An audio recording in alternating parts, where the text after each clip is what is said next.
Aloha. You're watching Top Tech Talent Reemployment Project. I'm Peter.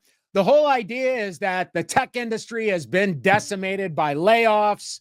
Thought we'd get some of those impacted folks on camera to share a little bit about themselves and maybe introduce themselves to a new opportunity of one of you watching. And I'm thrilled today to have Linda Hagopian with me. How's it going, Linda? It's nice to see you. Nice to see you, Peter. It's going well. Yeah. It's going. We still got smiles on our faces. So Linda and I worked together over at Ericom and Cradle Point. We were both let go on the same day, but we still got smiles on our face. So why don't we kick it off, Linda? Why don't you tell us a little bit about yourself and describe a little bit about the type of work you're looking for? Sure. So, well, first, thanks for having me. This is a great idea, Peter. I've found that, it's difficult to get through all of the resumes and everybody who's out there applying just online, right? I think it's been quite a challenge to get your personality out there. It doesn't come through on a resume. Right. It's kind of nice to be able to talk about your passion and what you like to do, things that are beyond what the resume says. So I really appreciate the opportunity to talk a little bit about myself, which is really actually not a comfortable thing for me. I'm used to being behind the scenes in marketing, right? Yeah. So about myself, I've been in the marketing workforce for quite some time and have always had a passion for marketing and communications. It's what I went to school for. From job one, that's what I've been doing. And mostly B2B marketing from the association space. That every job that I've had, I've enjoyed very much having the access and the ability to do pretty much anything, right? From digital marketing to, any websites that I've developed, email marketing, demand gen, event marketing, partner collaboration, working with partners with different organizations. Pretty much it's run the gamut, and it's been exciting and interesting. And that's kind of the way I like it because it gives you a lot of variety. So, right. Those of us who have been in a long time, we've pretty much dabbled in everything along the way. And as you're looking for a new job, is there an ideal job title or role that you're aspiring to? That's been a challenge for me to kind of filter out things that I don't want, to talk about things that I do want. I like the idea of leading a small marketing team. So for startups, that works really well for me. Or, a department of an organization that has a larger marketing group, but say, for example, they need a senior director of demand gen or a VP of marketing. So, from a leadership perspective, I'm a very good people manager. I have the vision, strategic vision to execute on that, which allows me to keep my hands in all of the different pieces of marketing, right? So that allows me to do that. Excellent writer, I would say. I don't put myself out there as the excellent of very much, but I would say from a content perspective and messaging, I do very well on that. More short form than long form content. So I don't get all worked up about titles. It's more about me being able to use my expertise to feel valued and to thrive in an organization where I can use those various talents that I have. Now, you just now spoke about, executing on a situation. Is there a particular project that you're proud of recently that you might want to share some of that execution and expertise? Yeah. So when we were with Ericom, this was prior to you joining the team, we launched our ZT Edge platform. And it was our cybersecurity platform with Ericom. It was the cloud security piece that launched the organization into a new direction. I loved working on that because it was soup to nuts. I was working on content. We had a small organization, so we were able to collaborate, work very hard on every aspect of that launch, that product launch. So it was video content, it was, content strategy, it was website development where I worked with, I'm not a website developer, but, worked with various vendors, creative folks, graphic designers, everything, and was able to pull all of that together. That was a very exciting time for Ericom, and I got to come in right in the beginnings of that, and it was very, very cool. And then Ericom kind of transitioned its brand a bit to move more into the cloud security space, was still, very dedicated to its original mission, but we kind of reinvented Ericom on paper, not on paper to say, but, from a brand perspective. And I worked very closely with our very small team to do that. Everybody had their piece of it. Nobody was truly, the only I love working in teams.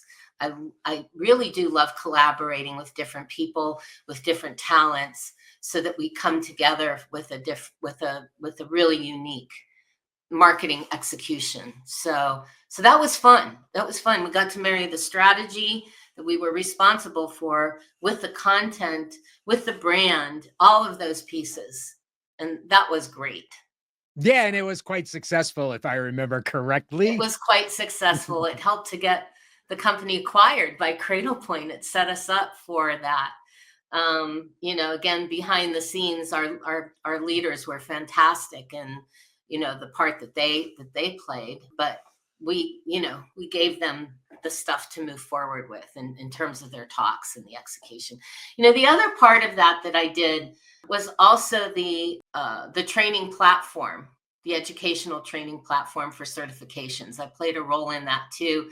I didn't know anything about the platform. I was able to really understand it, get all the content up there, work with our leadership team on all of those other pieces that they were responsible for, and pull it all together to make it a success. So again, I really do like working in teams. Yeah, and one of the things I noticed about you when we worked together is you were really tuned into the audience, to the customer, what they needed, those kinds of things. And so as we leave that in our wake, what are some of the things that you've learned or are surprised by now that you're in the job market? The thing that honestly is very frustrating being in the job market now is understanding how automation has really taken over the people function. And that takes that doesn't make sense to me. Like I can't reconcile that in my brain.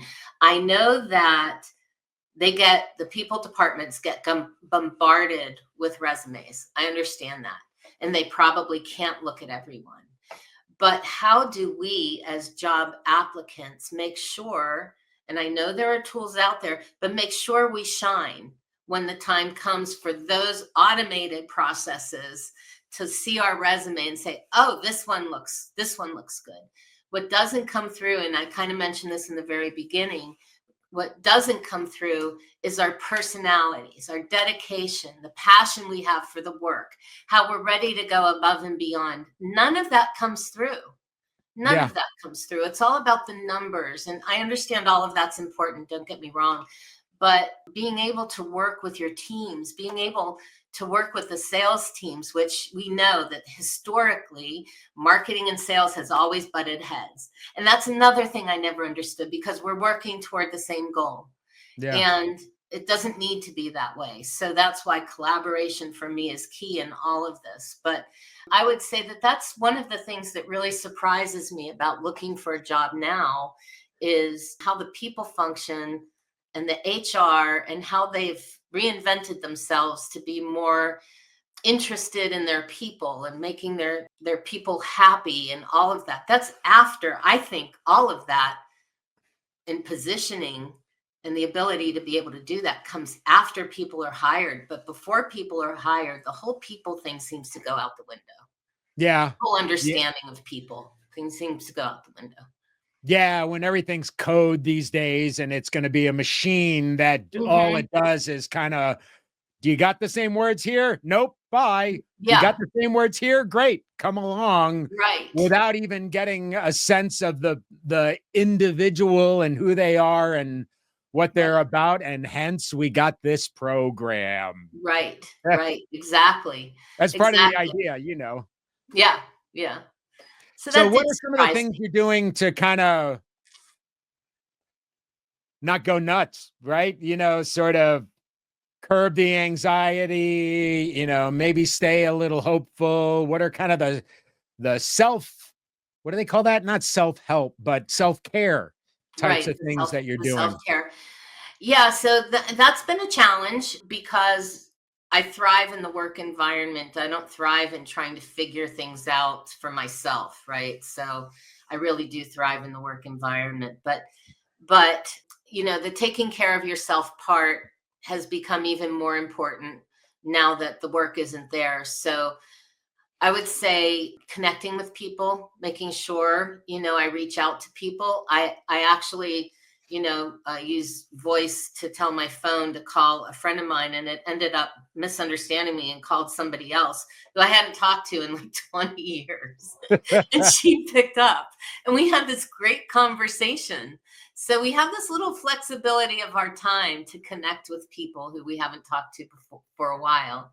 And it was a great conversation, and reaching out to old colleagues and connecting with people that way. Definitely working the network has become very important in terms Yeah. of the job search.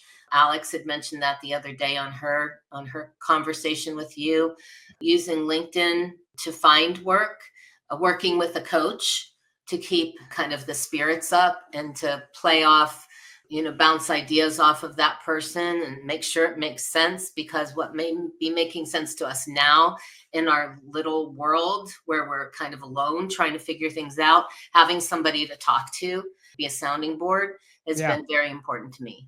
So, Yeah, and I found just, to maybe rant a little has been somewhat helpful too, just to kind of get some of that, kind of excess frustration yeah, that out. anxiety. And then, once you shed it, everything is all fine and dandy again. So one final, what would you do if you knew you could not fail? Fail or bail? Fail, you could not Fail. fail. Like no matter, you would be a success no matter what. So maybe what is kind of the not dream, but what would you do if you knew you it would be impossible to fail? My a friend and I, and she was also a client at one point when I had my own agency. She and I started a children's book and entertainment company called 10 Nice. for a Good Buggy.